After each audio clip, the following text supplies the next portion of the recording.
When I was in Brazil, one of the people on the retreat asked a question. It was less a question than a statement. She had been told that when we meditate, we should meditate with our eyes half open, because the purpose of the meditation was to help with our work of the world.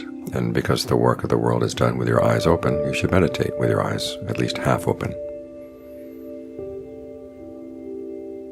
I had no problem with meditating with eyes half open. It's a very practical matter. The Buddha himself, when he gave meditation instructions, said nothing about whether your eyes should be opened or closed.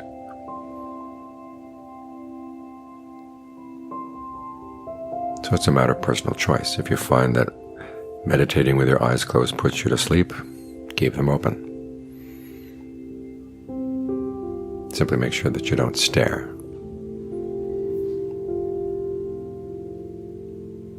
Keep your focus gentle, fuzzy. If, however, having your eyes open is distracting, keep them closed. It's a practical matter.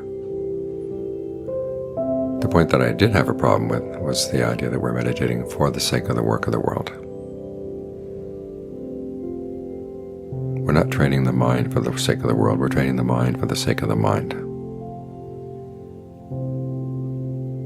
So as you're sitting here right now, put all your other concerns aside, because the big issue right now is not the world outside. The big issue is your mind. And you now have the time to focus total attention on the mind. There's nowhere else you have to go, nothing else you have to think about. The mind at this moment doesn't have to be a servant of anybody. All too often we have to serve the needs of the body, serve the needs of our social responsibilities, but right now you can put those aside. The only issue of the body right now is how it feels from within, and you want to inhabit from within. Give the mind a good place to stay right here, so it's not wandering around outside like an orphan. It's got a home, and it's in charge.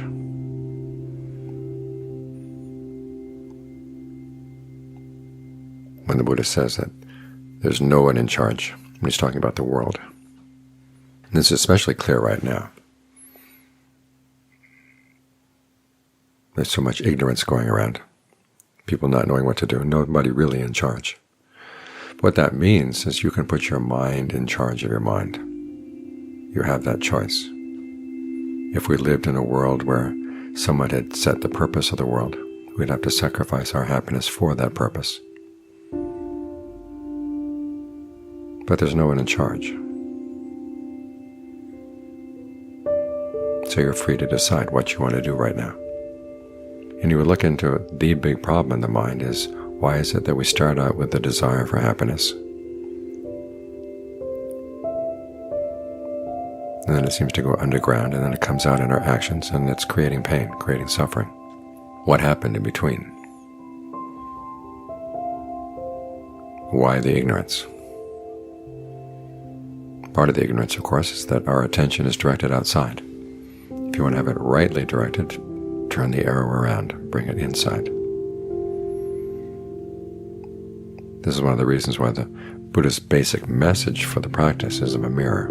At the very beginning of his teachings to Rahula, introducing the practice as a whole, he uses the image of a mirror. He asks him, what is the purpose of a mirror? Rahula answers, for reflection. In the same way the Buddha says you should reflect on your bodily deeds, your verbal deeds, and your mental deeds. You look inside. And you do that by looking at your actions. Right now your actions are very limited to the mind. In other words, there's nothing that you're saying right now, and there's nothing the body's doing, unless it's fidgeting a little bit.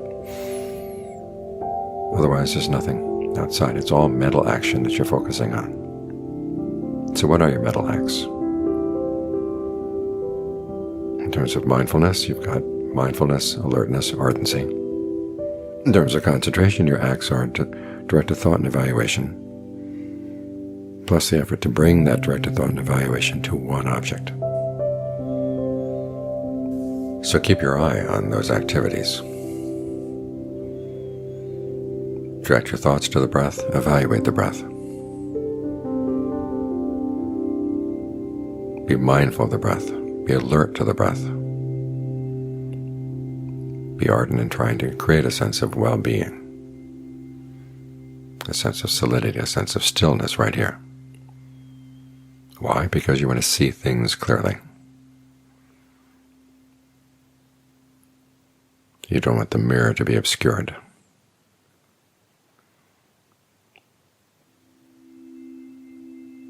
There's that Zen story that we're trying to clean the dust off the mirror being the mind. And then someone coming in and saying, actually, there is no mirror at all. So where's the dust to clear off?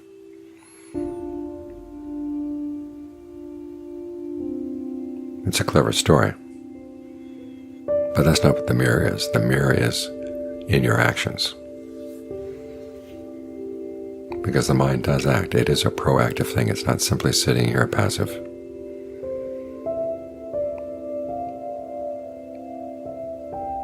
It's going out and looking for things. So you direct it to look for things that are right here, right now, so you can see it in action.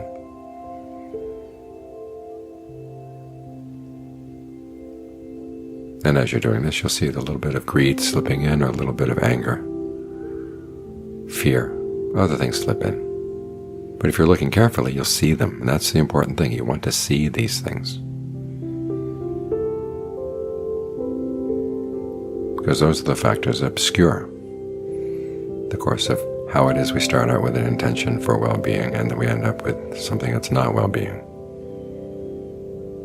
This is where the big ignorance lies, and how the mind is acting, and how it doesn't understand its actions.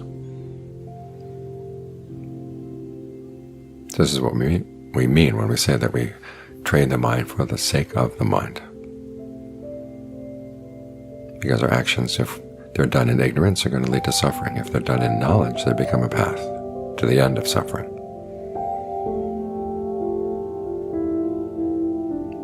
And that goal is worthy in and of itself. The Buddha does praise people who work for their own good and for the good of others. He said they're better than people who work only for their own good. But then people who work only for their own good, he said, are better than people who neglect their own good and try to work for the good of others.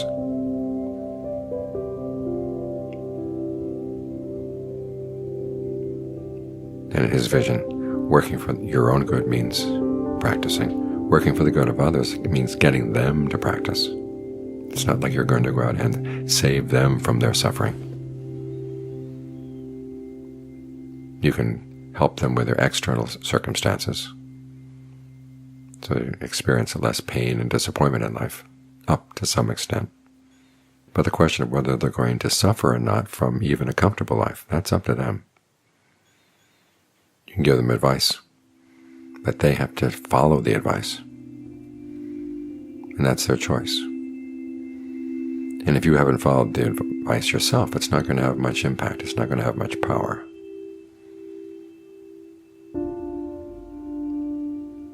So everything reverts right here. Your attention is always directed back inside. That's what the mirror is for, to watch inside, to clean up inside.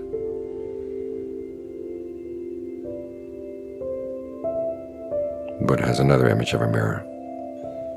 A young man or young woman fond of adornment, fond of beauty, looks in the mirror and sees a blemish. Immediately will wipe the blemish away. That's why we're looking in the mirror. If there's a blemish in our actions, it's a sign of a blemish in the mind. Clear away the blemish in the action, and the mind will be clear.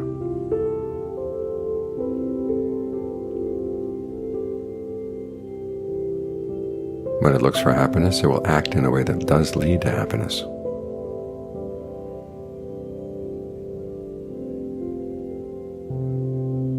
When that problem has been solved,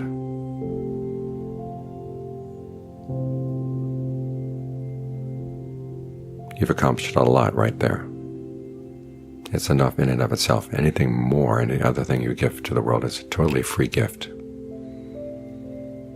As the Buddha said, those who attain full awakening are totally without debt. They have no obligations to the world at all. Even the Buddha himself, after gaining his awakening, after all those many, many aeons of developing the perfections, for the sake of full Buddhahood, still had the choice. He could have decided not to teach.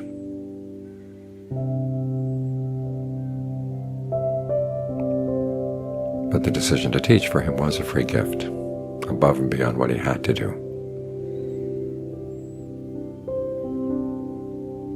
So our main duty is our own minds.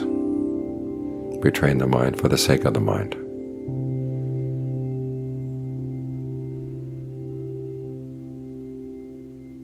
We're generous, virtuous, meditate for the sake of the mind.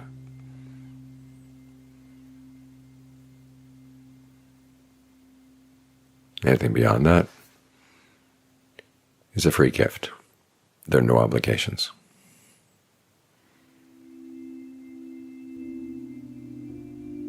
Because you've taken care of the human being's main duty. To comprehend stress, abandon its cause, develop the path so you can realize its cessation. It's at that point that the job is done. Anything beyond that is not a job, it's not a duty. It's a gift.